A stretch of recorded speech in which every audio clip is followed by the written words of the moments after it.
Jessica Moore. Yes. Thank you so much for being on the podcast today. Thank you for inviting me. So you are an author with how many published titles to your name now? 3 books right now. The 4th one will be out in a couple months. And then you're working on the 5th and maybe 6th, because I know how 7th. you are. I have 3 more already started and in the works, and a few more after that in my head that we'll see. And just you and I have known each other for so long, so I want to kind of catch the listeners up a little bit to our relationship and why I wanted to have you on the podcast. Yeah, absolutely. I mean, it's probably been 10 years now. Yeah, so you and I met in Asheville doing our 200-hour yoga teacher certification. Yes. Way back in the day when the amazing Stephanie Keach was still teaching some of that teacher training. Yes, it was amazing. I'm glad she was there for that because she had a big influence on everything that I did then. Me too. I had just moved to North Carolina and my kids were little. And yeah, it was an amazing experience to go through, even though I don't teach now. Yeah, and I teach in a private way, and I still... and I teach, I've got an upcoming retreat, and I get to be the yoga teacher for that. Yeah. And I'm excited about that, but I don't also any longer teach on a weekly basis in a studio. The training still, I think it takes your personal practice much deeper. I would recommend it actually for people who don't intend to teach. Yeah. Because it's so good. I think the whole world should have a 200-hour They really yoga should. teacher We'd certification. all be so more open and chill. Yeah, and especially one that teaches about, the Eightfold Path and, the deeper levels of yoga. Yeah, and not just the physical part. Yeah, but we're not here to talk about yoga today, although Nope. we could probably talk about that for We could. hours. I really want, when I told you what my intention was, I want the women listening to this, and even if there's men out there listening to this, to know, I know that you wrote one of your first books and then deleted the whole, so you wrote an entire book and deleted it. I did. I really did. This was also probably about 10 years ago, maybe 8 or 9 years. I can't remember exactly. I was being very sneaky about it because I didn't want anyone to know I was doing it, and I wrote an entire book. And I remember big parts of it, but not the small details. And afterwards, I deleted it because I didn't want anyone to find it. And it's not that it was shameful or secretive, really. It was just I was so scared and embarrassed about it, which is ridiculous. But I think that that's such a common feeling, right? Oh, absolutely. What business do I have writing a book? There are already so many great books out there, So I think fear is a huge factor, and thankfully I learned my lesson. And I haven't deleted anything since. I probably have 90 started books saved to my computer that I can just, hop around to. Most of them will never become anything. They're just ideas. When you wrote the next book, was that The Guild of the Sparrow? Was that your next book? It wasn't. Well, that was probably the second thing or maybe third thing that I actually finished. So I would get an idea, and I'd feel like I need to get it down. So I'd go, and I'd sit down, and I'd get it started. And I have some things that are just ideas, and some things that are a few chapters, and some things that are half a book. And I finished one thing that is a YA fantasy book that is just still sitting in my, computer. And then I finished The Guilt of a Sparrow doing NaNoWriMo, which is National Novel Writing Month. 50,000 words in 1 month. What kept you from deleting that book? Doing it through NaNoWriMo, actually, because doing that, I met other people virtually. And so I, followed a few other people, and they followed me, and I kind of admitted that I was writing romance at that point and got together online with other romance authors. And then this one girl that I met named Stella, she lives in the Philippines, we decided after we were done, we were going to swap work and read each other's work. And so that was the first real, okay, I'm actually finishing this and I'm keeping it and someone's going to read it. And so that was kind of terrifying, but also real motivation, because I was talking to people and they knew I was doing it. And so it was no longer just me. Right. Accountability, maybe? Yeah. So then not only did you finish that book and share it with other people, but you decided to shop it out to publishers. I did. So how did you get the courage? How did you go from being someone that deleted your first book to being someone that was willing to like put yourself through the rejection of shopping a book out to publishers? So I read once that you shouldn't write until you know how, and I disagree with that. I think you should write if you want to write, and you should write and write and write and write some more, and eventually your voice becomes more your own, and your style starts to develop, and you get better at it. So all of those things that I started and stopped and started, and some of the things that I finished, they were all just me learning how to write and who I am as a writer. So I think partly over time I got a little stronger in thinking, you know what, maybe this isn't completely terrible. And then you asked me to bring over a couple chapters and read it out loud. Okay, reading out loud is terrifying for me anyway, but especially my own work. That's like standing up in front of someone and saying, you know, I don't know, it's like bearing my soul completely. But we had that passed anyway, so it kind of worked. Yeah, and that was one of the greatest gifts you ever gave me, because I then got to hear how you intended the voices and how you intended Right, that's true. Each of the characters. And what was fun was like the Guilt of a Sparrow, it's Maggie and Cotton. So Yes. you get Maggie's perspective first and then Cotton's perspective. And so Yes. then I got to hear like how you expected the characters to be. Yeah, I hadn't thought about that. That's the first time I wrote from a male perspective too. When I was starting that book, it really needed his side of the story. It felt lacking without it, and so I was doing it, and I was really gun shy about that because I was like, what do I know about being a guy, you know, and how guys think, you know? Well, you live with 3 of them. Well, that's true. That's true. And I think that's why there's so much bluegrass in my books, because I know that. Right. I have no shyness about writing about that because I know it so well. But really, reading to you and then hearing you say this is worth doing, you know. And then another friend of mine, I let her read it, and she said that she really related to it, that she had a similar life experience, and that she felt like I had to get it published because other girls needed to read this book. Wow. So that was a big catalyst, and so I was like, okay, you know what? The worst that can happen is they'll say no if I submit it to be published, you know. So I just started submitting it, and you have to take no with a grain of salt.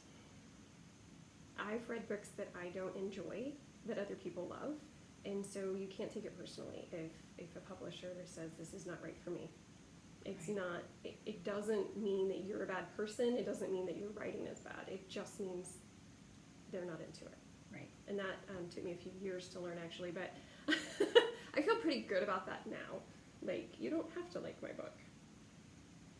I love that. And you have actually decided, you know, you've published 3 books with a publisher. Mhm. Yes. And the 4th book is you're going to go it alone, right? Yes. So, Crooked Cat Books, I submitted my first book to them, and they liked it. And they wanted to read the whole thing, and then they wanted to publish it, and that was so amazing. And then I very quickly sent them Fierce Grace, because I'd had that kind of sitting in the background, and I was like, oh, you want 2 of them? You know, and luckily they said yes. And then I wrote The Worth of a Penny for them, well, not for them, but to be published with them as well. They are closing their doors. They are no longer Wow. accepting submissions. And so they're supportive over the next couple years of my current contracts, but that's it. I can't publish with them if I wanted to. When I thought about finding another publisher, I really just felt like I wanted to have creative control over my cover, over the blurb, over the words inside, over everything. And it's been really exciting. Yeah. I have no idea what I'm doing, but in a good way. Mm-hmm. That's so cool. I wouldn't have had the nerve to do it on the first one. I really needed someone to kind of hold my hand through the process a few times. And say, this is, Yeah. how And you now do I it. feel ready. That's wonderful. I'm so excited to see what you come up with. Yeah. The art is so cool. I hired an artist to do the work for the cover, so I'm really excited about that. That's very exciting. You know, there's so much that I want to talk to you about creativity Mhm. and the creative process. you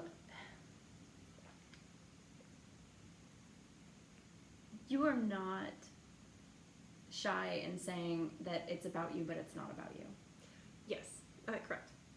Um, yeah, so people who don't know me probably definitely wouldn't pick up on the fact that a lot of what I write about is about me. But the people who know me and who have gone, oh, my friend wrote this book, I'm going to read it, they're definitely going to pick up on some of that vibe. And in the beginning, I wasn't sure what I was going to say, if I was going to be denying it. But honestly, I think it's better to just be upfront about it, and I think it helps with the stories, the people who are going to relate to it and say, oh wow, this is an important thing, I'm glad I read this, and to know that it's true, or at least facets of it are true, because the stories are fiction. The stories are fiction. Yeah. But the themes and... Yes. The themes are true. Yeah, without giving too much away, The Guilt of a Sparrow deals with a codependent relationship between mother and daughter, and that is based on my own life, my experience with my mother, and it shaped who I am. And from that though, I gave Maggie her entire own story. It's not completely autobiographical or anything. It's made up, but that one thread in the story is real. How do you feel like writing about what you know in that way helps you make sense of those emotions for yourself? It's been very, very helpful. There are things that I've struggled with emotionally, mentally, my entire life that I couldn't grapple completely, and that were just there. And writing it out and giving it a voice and being in control of the ending has really been helpful for me. It's and maybe it's partly because people know it's me, and now my story's sort of partly out there, and maybe it's not that. Maybe it's just the process of writing it down and getting it out. But it's very healing. And so every one of my books has this one piece that I emotionally am attached to it. So it's worked out through the story. And it's given a happy ending. It's incredible. And you and I, unfortunately, are a part of a really horrible club where you lose a parent. Yes. And that you embarked on that journey about a year prior to me embarking on that journey. And yes. I'm wondering how you use writing to work out the process of grief. Grief is such a big, bulky, weighty thing, and it's very difficult to live with. And some days are more painful than others, but anytime I'm writing, my mother is there in me, and her voice is there, and I think in good ways and bad, and it helps me deal with our relationship, which also helps me deal with the grief. And I think grief is something that unfortunately is going to happen to all of us. Yeah. Every single person we know is going to die, and we are going to deal with loss. And people are really scared to talk about it, and understandably, it's a scary thing. Right? Yeah. But I think talking about it and writing about it and incorporating any facets of pain that I really feel through a character is a good way for people to find something they relate to in it, if that makes sense. Absolutely. So I don't think that my books are deep and dark. I think they're very light, in fact. They are very light. I feel like I'm making them sound like they're dealing with lots of emotional trauma. And they are, but in a very light, happy way. Your books, you're very upfront about the fact that your books always have a happy ending. They do. There was recently an author who's very, very well known, and I won't name, but came out and said she hates anything girly, chick-litty, romance, happy ending, that's not realistic. I don't care if it's realistic. Sometimes we need the happy ending. So, for instance, if I'm grieving, maybe I want to read something uplifting and happy. Maybe I want to see people get together and get over their childhood trauma together. So I think that it's helpful, honestly, to lots of people. Yeah. I mean, I know that I had another friend whose dad passed away around the same time, and she had read the first in your series because she used to live with me, and I gave it to her. Mm-hmm. And then I knew she wanted to be able to just shut off for a little while. And I was like, all right, I got book number 2 for you. I want it back, but you can read it. Yes. So that was, I think that's an incredible gift Mm-hmm. that you're able to give others with your writing, is that you're able to give them this like brain candy where they can just enjoy it. Well, thank you. You know, it's like, it's so, it's the type of book that you want to read cover to cover. And it's normally the size that you can pretty much read it cover to cover. And you're able to like ignore your life for a little while and like jump into these lives of someone else. And yeah, they might have some emotional things going on, but you know that they're going to get through it. And that's kind of really fun. Yeah, well, thank you. I take that as a huge compliment. Oh, it's meant as a huge compliment. I love that about your work. Thank you. Yeah, I want to see people fall in love and get the happy ending. And that's not to say that every book I read is like that. I tend to like really sad books and movies and songs, because sometimes we need to wallow a bit and feel that pain, but sometimes we don't want to feel all that pain, and there's nothing wrong with escaping in a book. And no shame in reading romance. Yeah, and you came up with a title, I believe, that you call your work Mindful Romance. Can you tell listeners what you mean by that? Yeah, absolutely. And I'm not using it a lot because my publisher didn't really like it. Well, he didn't think it was a great selling point, I guess. But anyway, so I'm not really using it. But yes, it is true. I think it's not flippant. It's not, even though it's light and easy to read, I'm very aware of people's emotions, and I'm very aware of consent, and I'm very aware of that we're all flawed people. And so everything that I'm writing for me is very mindful, and hopefully comes across that way as to the reader as well. Right. Yeah. Well, I know that a lot of the listeners of this podcast are creatives or aspiring creatives or seekers, and a lot of them do morning pages. There might be some people out there that want to write a book. What advice would you give to people who want to get a book out there in the world? Like from the baby step to the big step. What would you tell them? Sit down and write every single day that you can. I'm not going to say every day, because honestly we all have busy lives, and some days I can't sit down and write. But every day that I can, even when I'm not feeling it, even when where I'm at in the story I have no idea where I'm going, sit down and write. And sometimes that can be journaling, sometimes that can be I'm working on a story, sometimes that can be just lists of words you like. I have so many lists of names and words and things that I just collect because I like them. But just sit down and do it, and eventually your body and your mind get in the habit of this is what we're doing, and it starts to open, you know, it's turning the faucet on. And just keep writing it, because one of the most helpful quotes for me was that you can't edit what you didn't write. So even if you write what you think is terrible, you can still go back and edit it, because you did it, you wrote it. So don't worry if it's good, just write it. Right. Come back later and, you know, fix it. Nobody writes a good first draft, so don't worry about that. Yeah. What else would you tell? That whole, yes, it's been done before, but not by you. Oh man, that's hard for me. Like that's one that like I'm trying to work on a book, and I had a little bit of a breakthrough this weekend, so I'm feeling great about that. But I'm like, mine's, you know, in the self-help world. I'm like, every self-help thing, everything I'm telling people has already been said before. But it hasn't been said by you. Right. And, okay, that's one that is really helpful to me when I can remember it and be mindful of it. But occasionally it slips away. And as a matter of fact, I just read a book that was so good. I enjoyed it so much, I was like, why do I bother? Why would I even bother writing? Because this exists and it's better.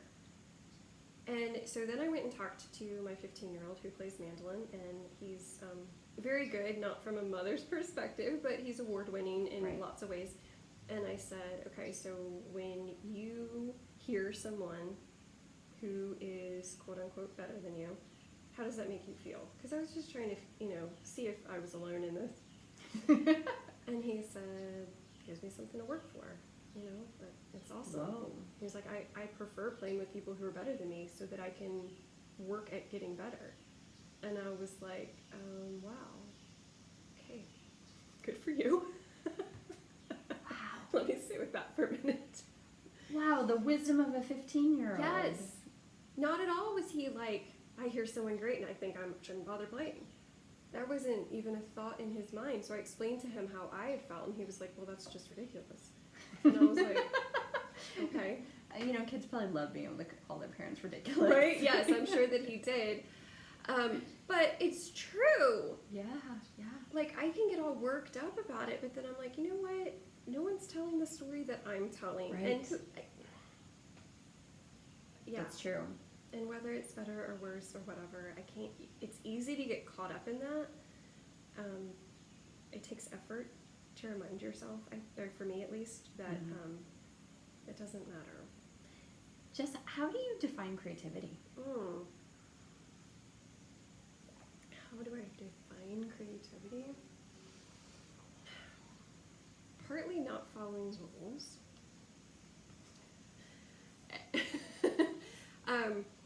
Within the creative world. Like, I, in the 6th grade, colored this picture of Santa, and I gave him green eyes. And my teacher failed me because Santa doesn't have green eyes. I didn't know Santa had an eye color. Yeah, so that was when I learned, not that I should follow the rules and make Santa how everyone else thinks he should be, but that, you know what, I can draw this however the heck I want. You don't get to tell me what Santa looks like. Are you crazy? So I guess that's a little bit color outside the lines, but I don't think that there have to be rules for how you paint or how you work or how you write or how you sing or whatever it is. I think you can do what you want to do, what's in your heart, and I think sometimes that's hard to find because you have to really be open to hear what is in you, and that comes from that daily trying to do it. One of my favorite authors, who's also an artist, she thought she was bad at painting portraits, so she painted a portrait every day for an entire year. I don't have the time for that, but good for her. But she's an amazing artist and portrait artist. Amazing. Because she did it every day for a year. She did it every day. So if you write every day for a year, if you practice an instrument every day for a year, if you paint every day for a year, whatever it is, just keep doing it and you will open the creativity. It will come. Yes. And then don't worry about the rules. I love that. I had a bad review on one of my books that the language wasn't realistic. And I think this person obviously wasn't Southern. Because I promise you this is how we speak. Didn't you have a review as well that somebody didn't like your main character because they were like redheaded and freckled or something? Yes. So Cotton, who is near and dear to my heart, as are all the McKenna brothers. They're near and dear to mine too. They seem real to me, so I took offense at this. But yes, the review is like 1 star because she didn't like the name Cotton, and she didn't like that he had red hair, and she didn't like that he was 36 and he's not, he's 24. So, like, that stuff's gonna happen. And yeah, how dare you put down my book because you don't like red-haired men? Oh, I mean, that just, I had to bring that up because it made me laugh. I mean, I hope you kind of got a kick out of it too because, I mean, it's just some will, some won't next, right? I mean, yeah, I mean, like, that's par for the course. Unfortunately, you have to, like, develop a really thick skin as an artist of any type. And as a writer, people are going to leave you public reviews on Amazon. Right. That you can't make go away. They're just going to be there.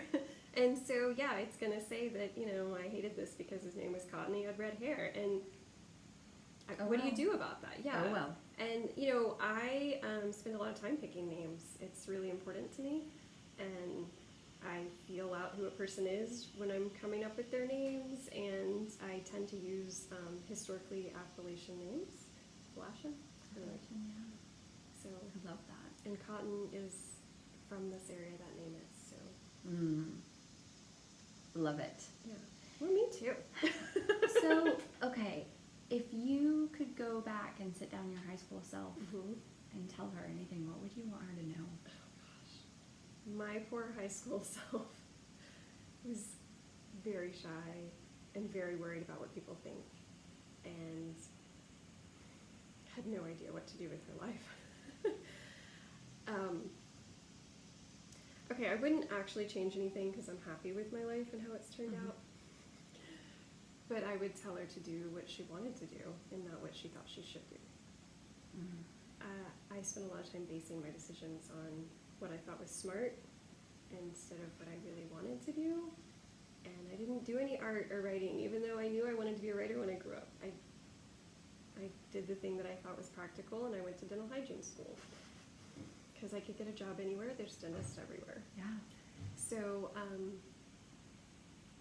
yeah, I would not care about the way I dressed or how I did my hair or what boys thought of me. You know, I am so much stronger now than I ever was then. That poor girl, she was really, really afraid of everything. You've been on quite the journey, haven't you? I have, yeah. And I have a very supportive family, which helps a lot. yeah. My husband's totally cool with if I want to start painting one day and if I want to start writing books one day. Whatever.